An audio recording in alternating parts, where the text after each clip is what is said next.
Chapter 2. Thursday, early morning.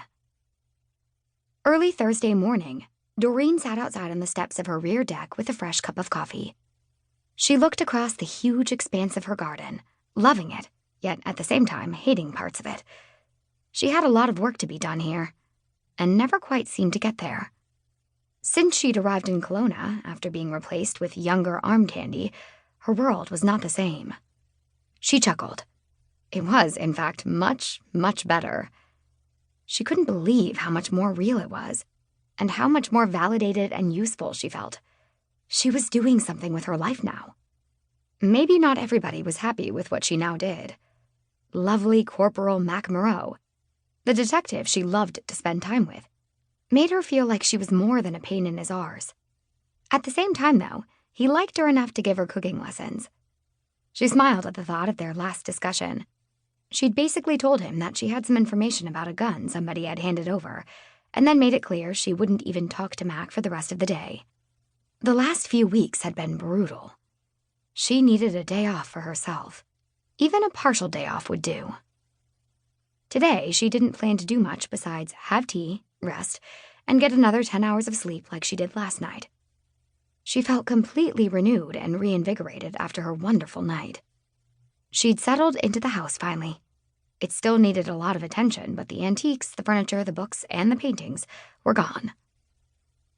Now, she really wanted to empty out the rest of the house, put everything in the garage or in the basement, or somewhere that would allow her to give the house a spotless cleaning from top to bottom.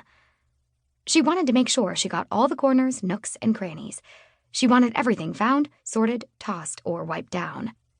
She harked back to the concept of a garage sale. It was either that or maybe several dump runs. Not a whole lot remained in her house, though, so maybe it would all go in one trip to the dump. But first, she needed food, and she needed more coffee. She yawned loudly. Muggs, who was lying by her feet on the deck, rolled over and stretched his belly to the sky as she reached out and gave him an extra long scratch. "You were hugely instrumental in saving my life yesterday," she said. "I can't believe how this garden is so lovely and yet apparently so lethal." How many times had she been attacked in her own backyard now? She couldn't even remember. Should she count the newspaper reporter who had accosted her too? As far as Doreen was concerned, that was certainly one negative to her backyard. But Penny? Well, that went beyond the other assaults. But then again, Penny had attacked Doreen in her own garage. Although Penny may have been momentarily confused because it did look like her old garage. Doreen had moved all of Penny's husband's tools and benches over and had set it up in exactly the same layout. Wasn't that just so funny? And perfect for Doreen, as she now had a great workshop. Though she wasn't feeling like laughing about Penny now. Not when she was spreading lies about Doreen making up the whole attack story. Penny was causing trouble even from jail. If she was in jail, maybe she had made bail. Although Doreen hadn't seen any sign of Penny around town, and didn't want to if she was lying about things. Good thing Doreen had a recording of the event. But who knew she would need something like that? That she would need to legally defend herself after she already had to physically defend herself. She was still thinking about that case. And that hadn't been the last case she'd worked on either.